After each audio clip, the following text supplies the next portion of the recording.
Ricikan langka sekar kacang yang melengkung nandes nancep masuk pada bagian gandhi.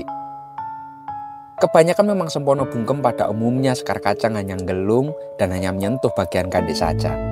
Namun tidak untuk pusaka ini. Sangat original dan sangat spesial. Mengkaji lebih dalam tentang makna dari keris sempono bungkem yang sebenarnya, yang sebagian banyak orang hanya mengetahui bahwa pusaka ini mempunyai angsar membungkam atau menundukkan pihak-pihak lain. Benarkah demikian? Panjenengan jangan kemana-mana. Dari Karanganyar Tentram, kami kabarkan.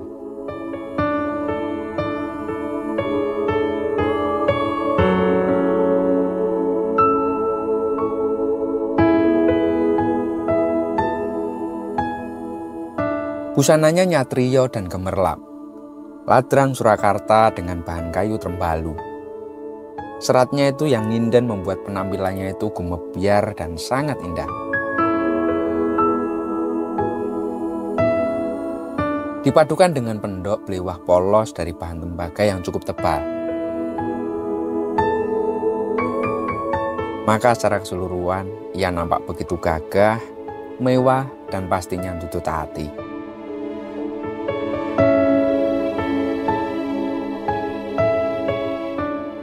Mari kita buka untuk isinya. Pusaka Luk 9, dapur sempono bungkem, Dwi Warno, Brutus Sewu dan Wengkon isi, tangguh Pajajaran. Dan pusaka ini kami ucapkan dengan mahar 20 juta rupiah.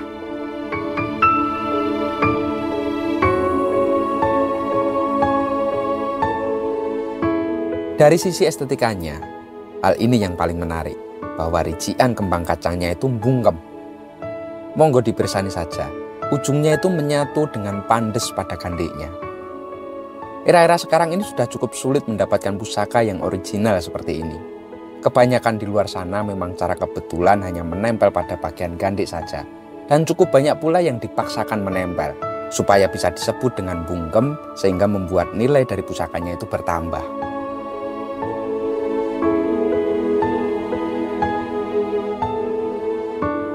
Ada sebuah piwulang yang dititipkan pada keris dapur sempono bungkem. Dahulu saat kita kecil, seringkali orang tua itu mengajari kita untuk belajar berbicara, mengeja kata per kata, dan belajar merangkai kalimat. Semakin banyak kosakata yang diucapkan oleh anak, maka semakin banggalah orang tua. Berbeda ketika kita masih anak-anak. Saat dewasa ini memang ada baiknya kita belajar untuk diam.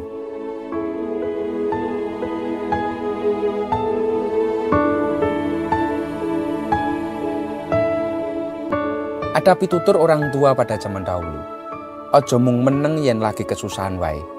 Ono pentinge yen gelem nglakoni meneng utawa mbungkem. Derita dan kesusahan memang sering dijadikan alasan untuk diam. Karena memang manusia bergantung pada hukum sebab akibat. Diam seharusnya tak hanya sekedar akibat. Diam itu justru puncak laku kehidupan di segala situasi. Diam untuk menenangkan, membersihkan, membeningkan, dan mendengarkan.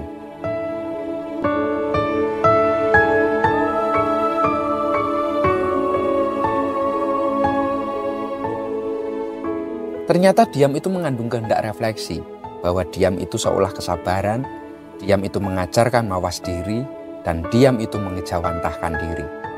Percayalah, langit tak perlu bersusah payah menjelaskan dirinya tinggi, bahwa sampah juga tidak perlu berbicara bahwa dirinya itu kotor.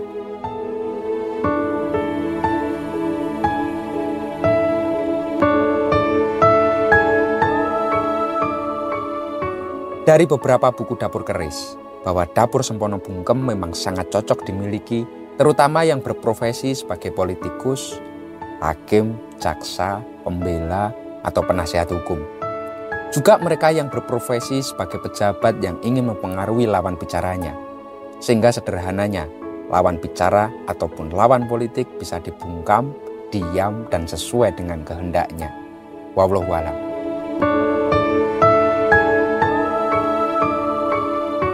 Barangkali keistimewaan pusaka ini tidak hanya terdapat kembang kacang yang bungkem saja, namun juga terdapat pamor Dwi Warno yang tersemat padanya.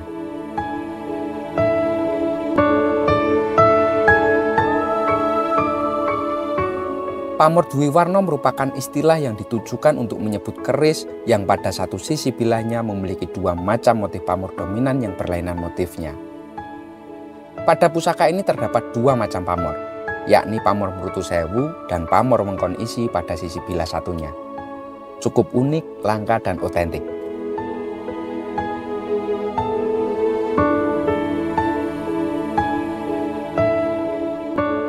Mari kita bahas satu-satu.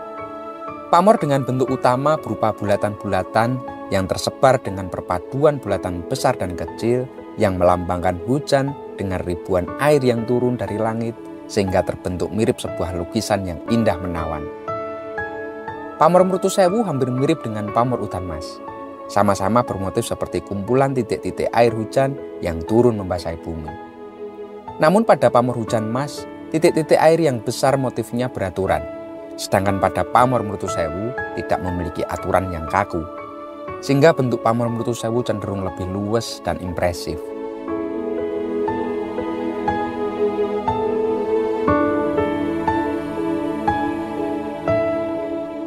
Kedua pamor ini memiliki kesamaan nilai makna, yakni simbol kerezekian, bahwa manusia tinggal menjemput rezeki dan lebih banyak berbagi kepada yang kekurangan tanpa perlu khawatir akan habis rezeki tersebut. Karena memang akan diganti dengan beribu-ribu rezeki yang tanpa pernah kita sangka dari mana asalnya.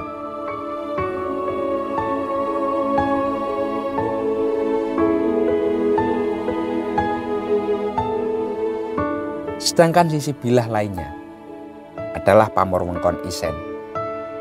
Polanya itu mengumpul ke tengah, sementara pada bagian tepi terdapat garis yang seakan melindungi inti pusaka ini.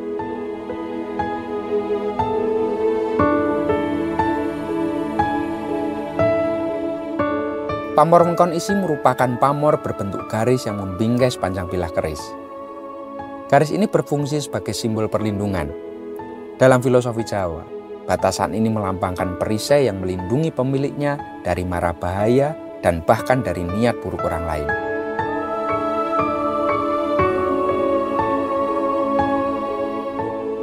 Kata isen dalam bahasa Jawa itu berarti isi. Dalam konteks ini, isen merepresentasikan segala sesuatu yang dimiliki seseorang, baik itu harta benda, pekerjaan, keluarga, hingga nilai-nilai spiritual yang dianut. Pamor ini melambangkan keseimbangan antara menjaga kepemilikan yang telah diperoleh serta melindungi dari ancaman luar. Bismillahirrahmanirrahim. Mudah-mudahan bertemu dengan jodoh yang paling tepat. Lalu, pusaka ini bisa lebih bermartabat. Matur nuwun dan salam dudu hati.